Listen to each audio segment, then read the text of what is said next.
அனைவருக்கும் வணக்கம். ஜோதிடத்திலேயே ரொம்ப விசித்திரமான, ஆழமான ஒரு ராசி எது அப்படின்னு கேட்டிங்கன்னா, அது கண்டிப்பாக மீன ராசி தாங்க. பொதுவாக மீன ராசிக்காரங்க அமைதியானவங்க, இரக்க குணம் கொண்டவங்கன்னு நமக்கு தெரியும். ஆனால் அவங்களுக்குள்ள வெளி உலகத்துக்கு காட்டிக்காத, யாரும் அறியாத சில அதிர்ச்சியூட்டக்கூடிய ரகசிய குணங்கள் கூட இருக்குது. அது என்னன்னு தெரியுமா உங்களுக்கு? மீனராசிக்காரர்களுக்கு சிக்ஸ்த் சென்ஸ்ன்னு சொல்லப்படக்கூடிய உள்ளுணர்வு ரொம்ப ரொம்ப அதிகங்க. ஒருத்தங்க அவங்கள ஏமாத்த நினைக்கிறாங்க, இல்லை உண்மையாக பழகுறாங்கங்கிறத அவங்களோட முகத்தை பார்த்து இவங்க கண்டுபிடிச்சிருவாங்க. மீனராசிக்காரங்க முன்னாடி யாராவது பொய் சொன்னால் அவங்க பொய் சொல்கிறாங்கன்னு இவங்களுக்கு உடனே தெரிஞ்சிடும். ஆனால் அதை வெளிக்காட்டிக்காமல் அவங்க என்ன தான் பண்ணுறாங்கன்னு, என்ன தான் பேசுகிறாங்கன்னு இவங்க அமைதியாக வேடிக்கை பார்ப்பாங்க. இவங்கக்கிட்ட எதையுமே மறைக்கவே முடியாதுங்க. அளவுக்கு அதிகமான கற்பனை உலகத்தில் இவங்க இருப்பாங்க. காலபுருஷ தத்துவத்துப்படி 12வது ராசியான மீனம் தூக்கம் மற்றும் கனவுகளை குறிக்குது. இவங்க நிஜ உலகத்தை விட அவங்களோட சொந்த கற்பனை உலகத்தில் வாழ்கிறதையே இவங்க அதிகம் விரும்புவாங்க. இவங்க ஒரு இடத்துல அமைதியாக உட்காந்துருந்தாங்க அப்படின்னா ஏதாவது யோசிச்சுட்டு இருக்கிறாங்கங்கிறது அர்த்தம் இல்லை. இவங்க மனசுக்குள்ளே ஒரு பெரிய சினிமாவே ஓடிட்டுருக்குன்னு அர்த்தம். எதிர்காலத்தை பற்றி, வாழ்க்கையை பற்றி இவங்க அளவுக்கு யாருமே ஓவர் திங்க் பண்ணவே முடியாதுங்க. இதனாலேயே இவங்க சிறந்த எழுத்தாளர்களாகவோ கலைஞர்களாகவோ வரதுக்கு அதிக வாய்ப்பு இருக்குது. பச்சோந்தி போன்ற குணம் இருக்குது இவங்களுக்கு. ஆனால் நல்ல விதமாக தான், யாரும் தப்பாக எடுத்துக்காதீங்க. மீனோங்கிறது ஒரு உபயராசி. இவங்களால் எந்த ஒரு சூழ்நிலைக்கும் எந்த ஒரு மனுஷங்களுக்கும் ஏற்றவாறு இவங்கள மாற்றிக்குவாங்க. அந்த இடத்துக்கு செட் ஆயிரும். ஒரு புதுசாக ஒரு இடத்துக்கே போகிறாங்க, ஒரு புது மனுஷங்க கிட்ட பழகுறாங்க அப்படின்னா உடனே அந்த இடத்துக்கு செட் ஆயிடுவாங்க. அந்த மனுஷங்களுக்கு தகுந்த மாதிரி இவங்க நடந்துக்குவாங்க. உடனே ஃப்ரெண்ட்ஸ் ஆயிடுவாங்க. யாராக இருந்தாலும் சரி, புதுசாக இவங்கள பார்த்ததுமே அவங்களுக்கு பிடிச்சிரும். ஏன்னா இவங்க அவங்களுக்கு தகுந்த மாதிரி மாறுவாங்க. அவங்க என்ன பேசுகிறாங்களோ, எப்படி பழகுறாங்களோ அதுக்கு தகுந்த மாதிரி இவங்க மாற்றிக்கிறதுனால அவங்களுக்கு இவங்கள விட்டு போகவே மனசு இருக்காது. அவங்க மனசில் இருக்கிறது எல்லாத்தையும் இவங்கக்கிட்ட கொட்டி தீர்ப்பாங்க. யார்கிட்ட? மீனராசிக்காரங்கிட்ட. இதை தான் பச்சோந்தி மாதிரின்னு சொன்னேன், சரிங்களா? ஒரு குழந்தை கூட பழகும்போது குழந்தையாக மாறுவாங்க. ஒரு வயசானவங்க கூட பேசும்போது ரொம்ப பக்குவமாக பேசுவாங்க. யார் கூட இருக்காங்களோ அவங்களோட குணத்தை அப்படியே இவங்க பிரதிபலிப்பாங்க. இவங்களோட இந்த அட்ஜஸ்ட்மெண்ட்டு குணங்கிறது நிறைய பேருக்கு ரொம்ப பிடிக்கும். பல பேருக்கு புரியறதே கிடையாது. மௌனமான எரிமலை இவங்க. மீனராசிக்காரங்க பொதுவாக சண்டையை விரும்பவே மாட்டாங்க. எதையுமே சகிச்சுக்கிட்டு போவாங்க. ஆனால் அந்த சகிப்புத்தன்மைக்கு ஒரு எல்லை இருக்குங்க. முடிஞ்ச வரைக்கும் பேசி தீர்த்துக்க தான் பார்ப்பாங்க. மீனராசிக்காரங்க ரொம்ப சாது, கோவப்படவே மாட்டாங்கன்னு நினச்சா அது உங்கள் தப்பு. இவங்களுக்குள்ளேயே கோவத்தை சேர்த்து வச்சுக்கிட்டே வருவாங்க. ஒரு கட்டத்தில் பொறுமை இழந்தால் அது எரிமலை வெடிக்கிற மாதிரி இருக்கும். சாது மிரண்டா காடு கொள்ளாதுங்க. இவங்க வாழ்க்கையில் நீங்கள் இருக்கவே முடியாது. அப்படி அவங்க கோவப்பட்டாங்க அப்படின்னா மொத்தமாக கட் பண்ணிவிட்டு போயிட்டே இருப்பாங்க. எவ்வளோ தூரம் பொறுத்துக்க முடியுமோ, எவ்வளோ தூரம் சகிச்சுக்க முடியுமோ அவ்வளோ தூரம் கண்டிப்பாக இவங்க சகிச்சுக்குவாங்க. ஆனால் ஒரு ஒரு பலூனுக்குள்ளே நம்ம எவ்வளோ தான் காற்று ஊத முடியும் இல்லையா? அதுக்கு ஒரு எல்லை இருக்குது. எல்லையை மீறும்போது அது வெடிக்கும். அதே போல் தான் இவங்களும் அவங்களால முடிஞ்ச அளவுக்கு பொறுத்துக்கிட்டு சகிச்சுக்கிட்டு தான் இருப்பாங்க. அதை நம்ம அவங்களோட ஏமாளித்தனம், இயலாமன்னு நம்ம நினச்சோம் அப்படின்னா அது நம்மளோட தப்பு. அடுத்ததாக எமோஷ்னல் ஸ்பாஞ்ச் இவங்க. தனிமை விரும்பி இவங்க மற்றவங்களோட கஷ்டங்களையும் சோகங்களையும் அவங்களுக்குள்ள சொந்த சோகமாக நினச்சி வருத்துவாங்க. இதனால் இவங்களோட மன ஆற்றல் சீக்கிரமே தீர்ந்துருங்க. அதை சரி செய்ய இவங்களுக்கு தனிமை தேவைப்படுது. சுற்றிலும் இருக்கிறவங்களோட நெகட்டிவ் எனர்ஜியை இவங்க அப்படியே உறிஞ்சிக்குவாங்க. இப்போ நானே போய் ஒரு மீனராசிக்காரங்கிட்ட எனக்கு இவ்வளோ கஷ்டம் இருக்குது அப்படின்னு நான் சொல்ல போனேன்னா, என்ன கஷ்டம் ஏதுன்னு விளக்கமாக சொன்னேன்னா அது அப்படியே அவங்களுக்கு நடந்த மாதிரி அவங்க நினைப்பாங்க. அப்படி நினைக்கும் போது என்னாகும்? அது எல்லாம் அவங்களுக்குள்ளே போய் கிரகிக்கும். அதனாலேயே இவங்களுக்கு அடிக்கடி மன உளைச்சல் ஏற்படுங்க. அந்த சமயத்தில் இவங்க யார் கூட பேசாமல் ஃபோனை சுவிட்ச் ஆஃப் பண்ணிவிட்டு தனிமையில் இருக்க விரும்புவாங்க. இவங்க தனிமையை தேடுறாங்கன்னா அவங்கள ரீசார்ஜ் பண்ணிக்கிறாங்கன்னு அர்த்தம். அடுத்ததாக இவங்களுக்கு வெளியில் சுற்றுலா அந்த மாதிரி போகிறதுக்கு இவங்களுக்கு ரொம்ப பிடிக்கும். இவங்கள ஒரு ஊர் சுற்றின்னு கூட சொல்லலாம். ஃப்ரெண்ட்ஸ் யாராவது வெளியில் போகலான்னு சொல்லி கூப்பிட்டாங்க அப்படின்னா அதுக்காகவே காத்துக்கிட்டு இருந்த மாதிரி உடனே ஓடிடுவாங்க. வெளியில் போய் சுற்றி பார்க்கணும், வெளியில் ஜாலியாக இருக்கணும், சினிமாவுக்கு போகணும், ஃப்ரெண்ட்ஸ் கூட இருக்கிறது இவங்களுக்கு ரொம்ப பிடிக்கும். பிறவி கலைஞர்கள்னு இவங்கள சொல்லலாம். மற்றும் தனித்துவமான ரசனை கொண்டவங்க. காலபுருஷ தத்துவப்படி 12வது ராசியான மீனம் கலை மற்றும் கற்பனை திறனுக்கு அதிபதியான சுக்கிரன் உச்சம் பெறும் இடங்க இது. இதனால் இவங்களோட ரசனையும் திறமையும் மற்றவங்க கிட்ட இருந்து முற்றிலும் மாறுபட்டிருக்கும். மீனராசிக்காரங்க கிட்ட இயல்பாகவே ஏதாவது ஒரு கலைத்திறமை ஒளிஞ்சிருக்கும். அவங்க நல்லா பாடுவாங்க, வரைவாங்க, இல்லை அப்படின்னா சூப்பராக சமைப்பாங்க. குறிப்பாக தையல் கலை, ஆடை வடிவமைப்பு, YouTube video creation, graphic designing போன்ற விஷயங்களில் இவங்களுக்கு அசாத்தியமான திறமை இருக்கும். மற்றவங்க சாதாரணமாக பார்க்குற ஒரு விஷயத்தை கூட இவங்க அவங்களோட கற்பனை திறனால் ரொம்ப அழகாக மாற்றி காட்டுவாங்க. இவங்களோட ரசனை எப்போவுமே ரொம்ப யூனிக்காக இருக்குங்க. அவங்க ஒரு விஷயத்தை பற்றி சொல்லும்போது அதை பற்றி அந்த மாதிரி ஒரு கோணத்தில் நம்ம யோசிச்சிருக்கவே மாட்டோம். ஒரு பூவே இருக்குன்னு சொன்னால் கூட அதை ரசிக்கிற விதமே வேறையாக இருக்கும். அவங்களோடது வேறு கோணத்துல இருந்து ரசிப்பாங்க. முகமூடிகளை கண்டுபிடிக்கக்கூடிய நிபுணர்கள்னே இவங்களை சொல்லலாம். மீனராசிக்காரங்க வெளியில் பார்க்க ஏமாந்த சோனகிரி மாதிரி தெரிஞ்சாலும் கூட மனிதர்களோட மன ஓட்டத்தை கணிக்கிறதுல இவங்களை மிஞ்ச ஆளே கிடையாதுங்க. பார்க்க ஏமாளி மாதிரி தான் இருப்பாங்க. எதுவுமே தெரியாது, இவங்களுக்கு நம்ம தான் சொல்லித்தரணும் அப்படிங்கிற மாதிரி தான் இருப்பாங்க. இவங்கக்கிட்ட நிறைய பேர் நினைக்கிறது இவங்களை ரொம்ப ஈஸியாக ஏமாத்திடலாம் அப்படின்னு தான் நினைப்பாங்க. ஆனால் நிஜம் என்னன்னு தெரியுமா உங்களுக்கு? இவங்களுக்கு முன்னாடி நடிக்கிறவங்க யார், நிஜமானவங்க யாருன்னு இவங்களுக்கு நல்லாவே தெரியுங்க. ஒருத்தவங்க நல்லவங்க மாதிரி முகமூடி போட்டுட்டு வராங்கன்னு இவங்க மனசுக்குள்ளே இருக்கிற அலாரம் உடனே அடிச்சிடும். ஆனால் இவங்க அதை வெளிக்காட்டிக்காமல் சரி அவங்க ஆசைப்படுறாங்க நடிக்கணும்னு அமைதியாக வேடிக்கை பார்ப்பாங்க. இவங்கக்கிட்ட நடித்தா கடைசியில் நீங்கள் தான் முட்டாளாக நிற்கணுங்க. அந்த அளவுக்கு அவங்க புத்திசாலி. நீங்கள் எந்த நோக்கத்தில் பேசுகிறீங்க, என்ன இது பண்ணுறீங்கன்னு சொல்லி மீனராசிக்காரங்க கரெக்டாக கண்டுபிடிச்சிருவாங்க. அவங்களுக்கு சரியாக தெரியும் யார் நல்லவங்க யார் கெட்டவங்க, இவங்க என்ன நோக்கத்தில் பேசுகிறாங்க அப்படின்னு தெரியும். அவங்க ஏமாளின்னு நம்ம நினச்சோம் அப்படின்னா நம்ம தான் முட்டாள். பற்றற்ற நிலை மற்றும் ஆன்மீக நாட்டம் இவங்களுக்கு ரொம்ப அதிகம். ராசி மண்டலத்தின் கடைசி ராசிங்கிறதால இது மோட்சஸ்தானத்தை குறிக்கக்கூடியது. இதனால் உலக விஷயங்கள் மீது இவங்களுக்கு எவ்வளவு ஆசை இருக்கோ அதே அளவுக்கு சட்டுன்னு எல்லாத்தையுமே உதறி தள்ளும் பற்றற்ற நிலையும் இவங்கக்கிட்ட இருக்கும். மீன ராசிக்காரங்க கிட்ட ஒரு விசித்திரமான குணம் இருக்குங்க. நீங்கள் கவனித்து பார்த்துருக்கீங்களா? இவங்க பணத்தையும் வசதியும் விரும்புவாங்க தான். ஆனால் ஒரு கட்டத்தில் மன அமைதி தான் முக்கியம்னு தோணிடுச்சுன்னா எவ்வளவு பெரிய பதவியாக இருந்தாலும் சொத்தாக இருந்தாலும் எனக்கு இது வேண்டாம்னு அசால்ட்டாக தூக்கி போட்டு போயிட்டே இருப்பாங்க. இவங்களுக்கு இயல்பாகவே ஆன்மீகம், ஜோதிடம், பிரபஞ்ச ரகசியங்கள் மேலே ஒரு ஈர்ப்பு அதிகமாக இருக்கும். கோயிலுக்கு போனால் இல்லை அமைதியான இயற்கையான இடங்களுக்கு போனால் இவங்களுக்கு கிடைக்கிற நிம்மதி வேறு எங்கேயுமே கிடைக்காதுங்க. சாதாரணமாக அவங்க வீட்டில் சாமி கும்பிட்டா கூட அரை மணி நேரம் நின்று கும்பிடுவாங்க. நீங்கள் கவனித்து பார்த்துருக்கீங்களா? உள்ளார்ந்து அந்த கடவுள் கூடவே பேசுகிற மாதிரி இவங்க சாமி கும்பிடுவாங்க. எதையுமே உள்ளுணர்வோடு இணைச்சிக்குவாங்க இவங்க. இந்த குணங்கள்லாம் எத்தனை பேருக்கு ஒத்து போகுது, எத்தனை % ஒத்து போகுதுன்னு சொல்லி கண்டிப்பாக கமெண்ட் பாக்ஸில் பதிவிடுங்க. அப்புறம் மீனராசிக்காரங்களை பொறுத்த வரைக்கும் வெளியில் எப்போவுமே சிரிச்ச முகத்தோட வளம் வரக்கூடியவங்க. மனசுக்குள்ளே எவ்வளோ பெரிய ரணமும் கண்ணீரும் ஒளிஞ்சிருக்குங்கிறது யாருக்குமே தெரியாது. அது அவங்களுக்கு மட்டும் தெரிஞ்ச ஒன்றுங்க. மீனராசிக்கூட மிகப்பெரிய பலவீனமே யாரையும் எளிதில் சீக்கிரம் நம்புறது. எதிரியாக இருந்தாலும் கூட அவங்க கஷ்டப்படும் போது அவங்களால சும்மா இருக்கவே முடியாதுங்க. இவங்க வாழ்க்கையில் பட்ட கஷ்டங்களெல்லாம் பெருசு.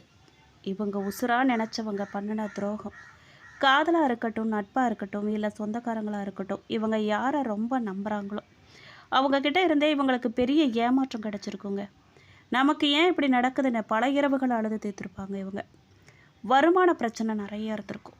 திறமைக்கு அற்ற அங்கீகாரம் இவங்க நிறைய அனுபவிச்சிருப்பாங்க. மீனராசிக்காரங்க அறிவிலும் திறமையிலும் சிறந்தவங்க. ஆனால் தங்களுக்கு தாங்களே மார்க்கெட்டிங் செய்கிறதுக்கு இவங்களுக்கு தெரியாது. சுயநலமாக யோசிக்க தெரியாததே இவங்களோட வருமான பாதிப்புக்கு ரொம்ப முக்கியமான காரணங்க. இவங்கக்கிட்ட அசாத்தியமான திறமை இருக்கும். மற்றவங்கள விட நல்லா வேலை பார்ப்பாங்க. ஆனால் வேலை செய்கிற இடத்துல இவங்களோட உழைப்பை வேற யாரோ தட்டி பறிச்சுட்டு போயிருப்பாங்க. இவங்களுக்கு வர வேண்டிய சம்பள உயர்வோ பதவியோ தள்ளி போயிட்டே இருக்குங்க. கைக்கு எட்டு இருந்து வாய்க்கு எட்டலைங்கிற கதையாக அது இருந்துக்கிட்டே இருக்கும். உழைப்புக்கான சரியான வருமானம் கிடைக்காம பல காலம் இவங்க கஷ்டப்பட்டுருப்பாங்க. ஒரு சில கம்பெனிகளில் வேலை செய்கிற இடங்களில் பார்த்தீங்க அப்படின்னா வருஷத்தில் ஒரு தடவை நல்லா வேலை செய்கிறவங்களுக்கு சின்னதாக ரிவார்டு மாதிரி கொடுத்து அவங்கள உற்சாகப்படுத்துவாங்க. அந்த மாதிரி இடத்துல கூட இவங்க நல்லா உழைச்சிருப்பாங்க. அந்த ரிவார்டுக்கான தகுந்த ஆள் இவங்களாக தான் இருப்பாங்க. அது அவங்களுக்கு அதிகாரிகளுக்கும் கூட தெரிஞ்சிருக்கும். ஆனால் இவங்களுக்கு அந்த ரிவார்டு கிடைக்காது. ஏன் அப்படின்னா அவங்க கூட யார் அதிகாரிங்க கூட யார் நல்லா க்ளோஸாக இருக்காங்களோ அவங்களுக்கு போய் சேர்ந்துடும். இவங்களுக்கு உழைப்புக்கு உண்டான மொத்த அங்கீகாரத்தையும் அவங்க ஈஸியாக தட்டிட்டு போயிடுவாங்க. இந்த மாதிரியான அனுபவத்தை மீனராசிக்காரங்க நிறைய பேர் பார்த்துருப்பாங்க. கடன் பிரச்சனையால் ரொம்ப மன உளைச்சல் பட்டிருப்பாங்க. அதுலேயும் மற்றவங்களுக்காக வாங்கின கடனுக்காக. மீனராசிக்காரங்க இவங்களோட ஆடம்பரத்துக்காக பெரும்பாலும் கடன் வாங்கவே மாட்டாங்க. மற்றவங்களோட அவசர உதவிக்காக ஜாமீன் கையெழுத்து போடுறது, இல்லை அப்படின்னா இவங்களோட பெயரில் கடன் வாங்கி தருவது, இந்த மாதிரி விஷயம் இவங்க வழக்கமாகவே வச்சுக்கிட்டு இருப்பாங்க. யாராவது கஷ்டம்னு வந்துட்டால் இவங்க தான் ஐஸ் மாதிரி உருகிடுவாங்களே. மீனராசிக்காரங்க கடன் பிரச்சனையில் மாட்டுறாங்க அப்படின்னா அது கண்டிப்பாக அவங்க சுயநலத்துக்காக இருக்கவே இருக்காது.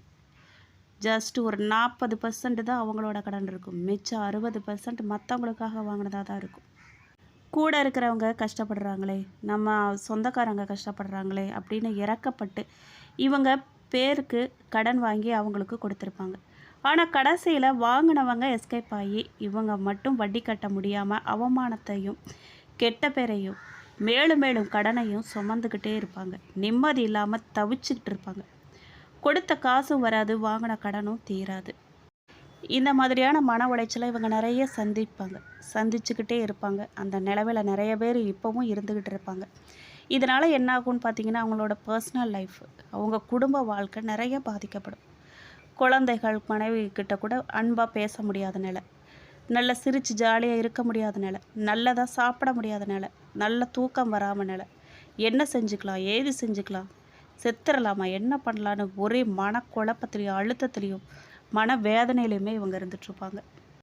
இவங்களோட மனம் ஒரு கண்ணாடி மாதிரிங்க. சின்ன விஷயத்துக்கும் இவங்க உடஞ்சிருவாங்க. யாருக்கிட்டையாவது கோவமாக பேசிட்டாங்க கூட அதுக்காக பல நாட்கள் இவங்க வருந்துவாங்க. ஐயா அவங்கக்கிட்ட கோவமாக பேசிட்டோமே, இப்படி பேசியிருக்கக்கூடாது அப்படின்னு சொல்லி இவங்க வருத்தப்பட்டுட்டே இருப்பாங்க. மற்றவங்க இவங்களை காயப்படுத்தினா கூட இவங்க பெருசாக எடுத்துக்க மாட்டாங்க. ஆனால் இவங்களால் யாராவது சின்னதாக மன வருத்தப்பட்டாலோ யாருக்காவது சின்ன கஷ்டம் வந்துட்டாலோ அதை நினச்சி இவங்களே அவங்கள சித்திரவதை பண்ணிப்பாங்க. தேவையில்லாத குற்ற உணர்ச்சி, மன உளைச்சல், தூக்கமின்மை இதெல்லாம் இவங்களோட படுக்கை அறை ரகசியங்க. வெளியில் நான் நல்லா இருக்கேன்னு சொல்லுவாங்களே தவிர உள்ளுக்குள்ளே ஒரு மன போராட்டத்தை இவங்க நடத்திக்கிட்டு இருப்பாங்க. போராட்டம் நடந்துகிட்ருக்கும். உதவி செஞ்சும் நிறைய கெட்ட பேர் எடுத்துக்குவாங்க இவங்க. மீனராசிக்காரங்க அவங்களோட சுயநலனை மறந்து மற்றவங்களுக்கு உதவுவாங்க. ஆனால் இறுதியாக இவங்களுக்கு கிடைக்கிறது என்னவோ கெட்ட பேர் மட்டும்தாங்க.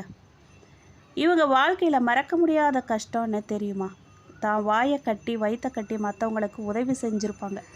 ஆனால் அதை உதவி பெற்றவங்க கொஞ்சம் கூட நன்றியே இல்லாமல் இவங்க மேலே நமக்கு என்ன செஞ்சான்னு இவங்கள குறை சொல்லிட்டு போயிருப்பாங்க. இது நன்றி கெட்டத்தனம் இவங்க மனசை மொத்தமாக அது உடச்சிருக்குங்க.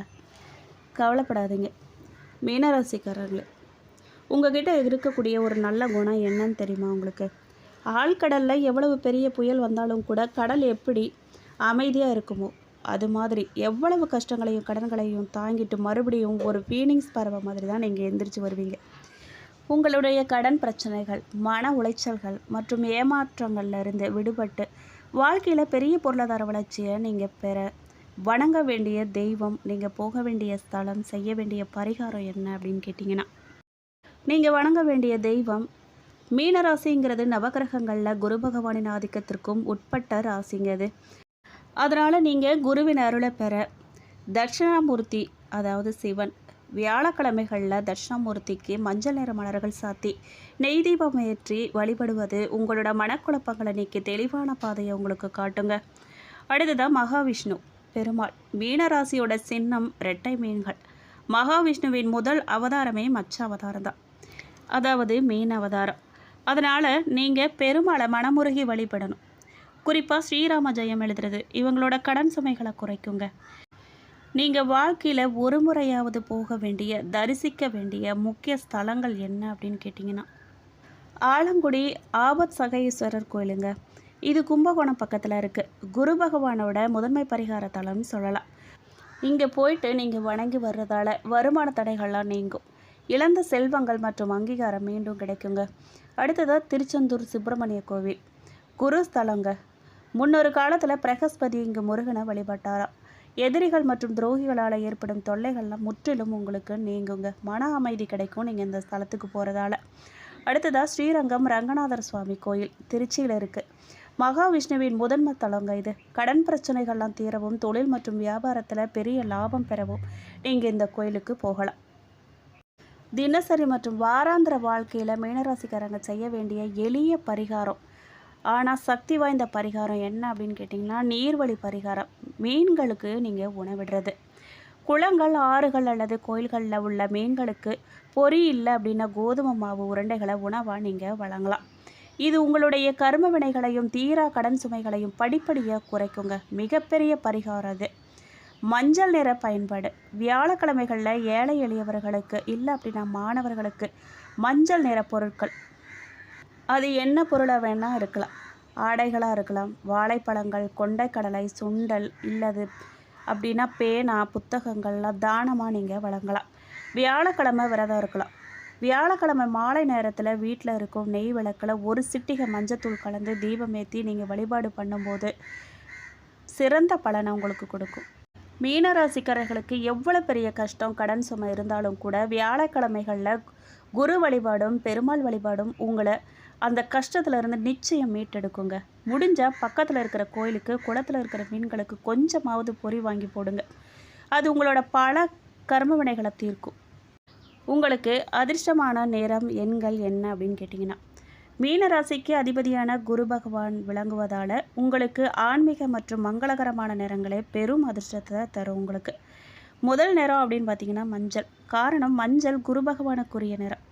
இது மீனராசிக்காரர்களோட மூளையை சுறுசுறுப்பாகவும் மன அழுத்தத்தை குறைக்கவும் இது உதவுங்க. முக்கியமான சுப காரியங்களுக்கு போகும்போது மஞ்சள் நிற ஆடை அணிவது வெற்றியை உங்களுக்கு தரும். துணை அதிர்ஷ்ட நிறம் என்ன அப்படின்னு பார்த்தீங்கன்னா குங்குமப்பூ நிறம், காவி, வெளிர் இளம் சிவப்பு. இந்த நிறங்கள்லாம் இவங்கக்கிட்ட இருக்கும் இமோஷ்னல் பலவீனங்களை மாற்றி மன தைரியத்தையும் கம்பீரத்தையும் கொடுக்குங்க.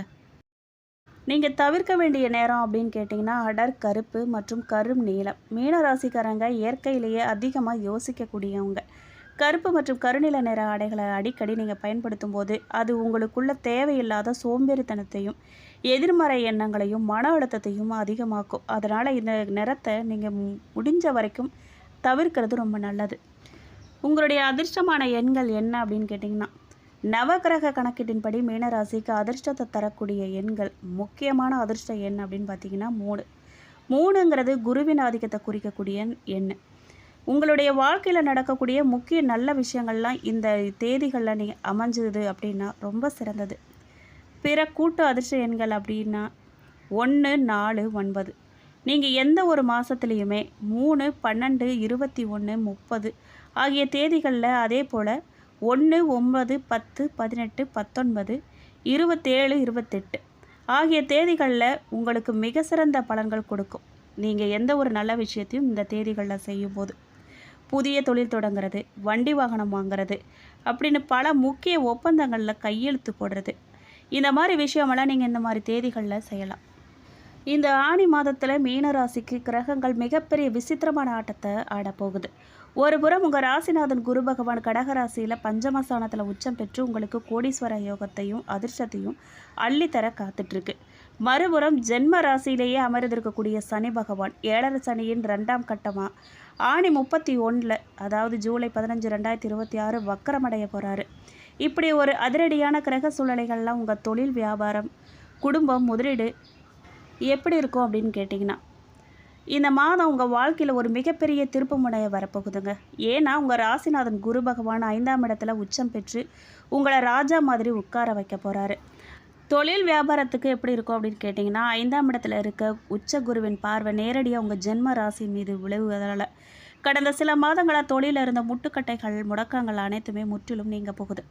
புது ஆர்டர்கள், பெரிய ஒப்பந்தங்கள்லாம் உங்களை தேடி வரப்போகுது. கூட்டு தொழில் செய்கிறவங்க மட்டும் கொஞ்சம் கவனமாக நீங்கள் இருக்கணும். ஆடி மாத பிற்பகுதியில் பங்குதாரர்கிட்ட தேவையில்லாத வாக்குவாதங்களை நீங்கள் தவிர்க்கிறது ரொம்ப நல்லது. மார்க்கெட்டிங், கன்சல்டிங், கல்வி மற்றும் ரியல் எஸ்டேட் துறையில் இருக்கிறவங்களுக்கு இந்த மாதம் அசுர வளர்ச்சி கிடைக்க போகுது. உத்தியோகஸ்தர்களை பொறுத்த வரைக்கும் 5ஆம் இடத்து உச்ச குரு 10ஆம் இடமான தொழில்ஸ்தானத்தை பார்க்கறதால வேலை பார்க்குற இடத்துல உங்கள் திறமைக்கு ஏகப்பட்ட அங்கீகாரம் கிடைக்க போகுது. மேலதிகாரிகள் உங்களுக்கு புது பொறுப்புகளையும் திடீர் பதவிகளையும் உயர்வுகளையும் வழங்க போகிறாங்க. திரவிய லாபம்னு சொல்லக்கூடிய எதிர்பாராத வருமானம் உங்களுக்கு நிச்சயமாக இருக்குது. நீங்கள் எந்த விஷயத்தில் எச்சரிக்கையாக இருக்கணும் அப்படின்னு பார்த்தீங்கன்னா, ஜென்ம சனி உங்களுக்கு வேலை பளுவை அதிகமாக கொடுப்பாரு. எல்லா வேலையும் நானே பார்க்குறேன்னு எதையுமே இழுத்து போட்டு செய்யாதீங்க. காலதாமதம் ஏற்படலாம். அதனால் முக்கியமான ஆவணங்களை நீங்கள் சரியாக பராமரிக்கிறது ரொம்ப நல்லது. பொருளாதார நிலை எப்படி இருக்கும் அப்படின்னு கேட்டிங்கன்னா, வருமானத்துக்கு இந்த ஆணி மாதத்தில் பஞ்சமே இருக்காதுங்க. தனவரவு மிக அபரிமிதமாக இருக்கும். பழைய பாக்கிகள்லாம் வசூலாகும். வராத கடன் தொகைகள்லாம் வசூலாகும். மீனராசியோட நீண்ட நாள் தீராத தலைவலியாக இருந்த பழைய கடன்களை அடைக்கிறதுக்கு வழிகளை இந்த உச்சகுரு இந்த மாதம் காட்ட போகிறாரு.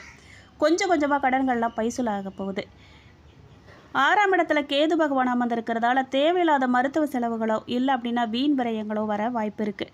உணர்ச்சி வசப்பட்டு ஆடம்பர பொருட்களை வாங்குறதையோ இல்லை அப்படின்னா தகுதிக்கு மீறி மற்றவங்களுக்கு பண உதவி செய்கிறதையோ முற்றிலும் நீங்கள் தவிர்க்கணும். குறிப்பாக யாருக்குமே ஜாமீன் கையெழுத்து போடவே கூடாது.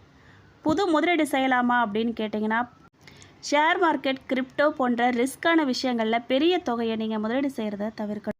ஷார்ட்கட்டில் பணம் சம்பாதிக்க நினச்சிங்க அப்படின்னா ஏமாற்றம் தான் மிஞ்சும். கவனமாக இருங்க. நீங்கள் சொத்து வாங்கவோ புது வீடு கட்டவோ இல்லை அப்படின்னா ரொம்ப நாளாக மியூச்சுவல் ஃபண்டு போடணும் அப்படின்னு நினச்சிருந்தாலோ தங்கம் போன்றவற்றில் முதலீடு செய்ய நினச்சாலோ தாராளமாக செய்யலாம். ஆனால் அவசரப்பட்டு டோக்கன் அட்வான்ஸ் கொடுக்காமல் வில்லங்க சான்றிதழ் மற்றும் பத்திரங்களை 2 முறை சரிபார்த்துட்டு தான் முதலீடு செய்யணும். ஆரோக்கியத்தை பொறுத்த வரைக்கும் உடல் உஷ்ணம் சம்மந்தமான பிரச்சனைகள், இரத்த அழுத்தம், ஒற்றை தலைவலி போன்ற தொல்லைகள்லாம் வர வாய்ப்பு இருக்குது. சனி பகவான் வக்கரமடைகிறதால காரணமில்லாத பயம், தூக்கமின்மை, ஒரு விதமான சோர்வு உங்களை வாட்டும். சனி பகவான் வக்கரத்தால் குடும்ப உறுப்பினர்கள்டே குறிப்பாக உடன்பிறப்புகளோட குணங்களில் திடீர் மாற்றங்கள்லாம் ஏற்பட்டு தேவையில்லாத வாக்குவாதங்கள்லாம் வர வாய்ப்பு இருக்குது. கவனமாக இருங்க. பெற்றோரோட உடல் நலத்தில் கவனம் செலுத்துங்க. குழந்தைகளை பொறுத்த வரைக்கும், அதாவது குழந்தை பாக்கியத்துக்காக காத்துட்ருக்கிற மீனராசி தம்பதிகளுக்கு இந்த மாதம் நல்ல செய்தி தேடி வரப்போகுது. திருமண முயற்சிகளில் மட்டும் கொஞ்சம் தாமதங்கள்லாம் வர வாய்ப்பு இருக்குங்க. ரொம்ப நாளாக மனசை வாட்டிக்கிட்டு இருந்த கணவன் மனைவிக்கிடையேயான கருத்து வேறுபாடுகள்லாம் நீங்கி குடும்பத்தில் சுபகாரிய பேச்சுக்கள்லாம் நல்ல முடிவுக்கு வரப்போகுதுங்க. பொருளாதாரத்தை பொறுத்த வரைக்கும் உங்களுடைய சொந்த பணப்புழக்கம் அதிகரிக்க போகுது. ஆடை ஆபரணங்கள் சேர்க்கையெல்லாம் உண்டாகும். வேலைக்கு போகக்கூடிய பெண்களுக்கு அலுவலகத்தில் புதிய சலுகைகளும் சக ஊழியர்களோட ஆதரவும் கிடைக்க போகுது. சுப நிகழ்ச்சிகளுக்கெல்லாம் போயிட்டு வரக்கூடிய மனம் மகிழக்கூடிய சூழ்நிலை உருவாகும். காதல் திருமணத்துக்கு பெற்றோரோட சம்மதம் கிடைக்க அதிக வாய்ப்பு இருக்குங்க. திருமணம் பொருத்தம் பார்க்கும்போது ராகு, கேது மற்றும் செவ்வாய் தோஷங்களை சரியாக கணிச்சு பொருத்தணுங்க. அவசரப்பட்டு ஜென்மசனிய காலத்தில் முடிவெடுக்காமல் பெரியவங்களோட ஆலோசனையோடு வரனை தேர்ந்தெடுக்கிறது பிற்கால வாழ்க்கைக்கு ரொம்ப நல்லது. அடுத்ததாக பூரட்டாதி நட்சத்திரம் 4ஆம் பாதக்காரர்களுக்கு இந்த ஆணி மாதத்தில் குருவோட அருள் முழுமையாக கிடைக்க போகுது. தொட்ட காரியங்கள்லாம் துளங்க போகுது. ரொம்ப நாள் கோரிக்கைகள்லாம் உங்களுக்கு நிறைவேற போகுது. திருமணம், குழந்தை உங்களுக்கு தான். இந்த மாதத்தில் மிக எளிதாக திருமணம் கைக்கூடி வரும். சுப செய்திகளால் வீடு தேடி மகிழ்ச்சி வரப்போகுது. குழந்தை பாக்கியம் சாதகமாக இருக்குது. பொருளாதாரத்தை பொறுத்த வரைக்கும் வருமானம் ரெட்டிப்பாகும். கடன் சுமைகள்லாம் கணிசமாக குறைய போகுது. உத்திரட்டாதி நட்சத்திரம் 1, 2, 3, 4 பாதக்காரர்களுக்கு சனி பகவானின் சொந்த நட்சத்திரங்கிறதால ஜென்ம சனியின் தாக்கம் இவங்களுக்கு கொஞ்சம் அதிகமாக தெரிய போகுது. வேலை பளுவும் மன உளைச்சலும் அவ்வப்போது வந்து போகும். கவனமாக இருங்க. திருமண பேச்சுவார்த்தையெல்லாம் நடக்கும். ஆனால் சின்ன தாமதம் இல்லை அப்படின்னா கருத்து வேறுபாடுகள்லாம் வரும். அப்படிங்கிறதால விட்டு கொடுத்து போகிறது நல்லது. குழந்தை பாக்கியம் பெற முறையான மருத்துவ ஆலோசனைகளை தொடர்வது நல்லது. வரவு இருந்தாலும் தேவையில்லாத மருத்துவ செலவுகள் இல்லை அப்படின்னா சுப விரயங்கள்லாம் வருங்க. அடுத்ததாக ரேவதி நட்சத்திரம் 1, 2, 3, 4 பாதக்காரர்களுக்கு புதனின் ஆதிக்கம் பெற்ற நட்சத்திரங்கிறதால உங்களுடைய சாதுரியமான பேச்சால் சவால்களை சமாளிப்பீங்க. வியாபாரம் மற்றும் உத்தியோகத்தில் நல்ல பெயர் கிடைக்கும் உங்களுக்கு. திருமணம், குழந்தை பாக்கியத்தை பொறுத்த வரைக்கும் புது வரன்கள்லாம் தேடி வரப்போகுது. ஆனால் அவசரப்பட்டு முடிவெடுக்க வேண்டாங்க. வரனை பற்றி முழுமையாக விசாரித்து அதுக்கப்புறமா முடிவெடுக்கிறது ரொம்ப நல்லது. திருமணமாக ரேவதி நட்சத்திர பெண்களுக்கு குழந்தை பாக்கியம் கூடி வரப்போகுது. பொருளாதாரத்தை பொறுத்த வரைக்கும் உறவினர்களால் சிறு நிதி நெருக்கடிகள்லாம் வந்து போகுங்க. யாருக்கும் கடன் கொடுக்காதீங்க. பூரட்டாதி நட்சத்திரக்காரங்க வியாழக்கிழமைகளில் சிவபெருமானுக்கு செவ்வரளி மலர் மற்றும் மஞ்சள் நிற மலர்கள் சாத்தி வழிபாடு பண்ணுங்க. உத்திரட்டாதி நட்சத்திரக்காரர்கள் சனிக்கிழமைகளில் அனுமனுக்கு வெண்ணக்காப்பு சாத்தி நெய் தீபம் ஏற்றி வழிபாடு பண்ணுங்க. எல் சாதம் தானம் கொடுங்க, சனியோட தாக்கத்தை குறைக்க. மன உளைச்சல், கடன் பிரச்சனைகள், திருமண தடைகள்லாம் நீங்குங்க. ரேவதி நட்சத்திரக்காரர்கள் புதன்கிழமைகள்லாம் மகாவிஷ்ணு கோயிலுக்கு போயிட்டு துளசி அர்ச்சனை செஞ்சு வழிபாடு பண்ணுறது ரொம்ப நல்லதுங்க. இந்த வீடியோ உங்களுக்கு பிடிச்சிருக்கணும், பயனுள்ளதாக இருந்திருக்கணும் நம்புகிறேங்க. வீடியோ பிடிச்சிருக்கு அப்படின்னா லைக் பண்ணுங்கள், ஷேர் பண்ணுங்கள். வீடியோ பற்றின கருத்துக்களை கண்டிப்பாக கமெண்ட் பாக்ஸில் பதிவிடுங்க. நீங்கள் இப்போ தான் புதுசாக நம்ம சேனலை பார்க்குறீங்க அப்படின்னா இப்போவே சப்ஸ்கிரைப் பண்ணி கூடவே பெல் ஐக்கானையும் கிளிக் பண்ணுங்கள். நன்றி.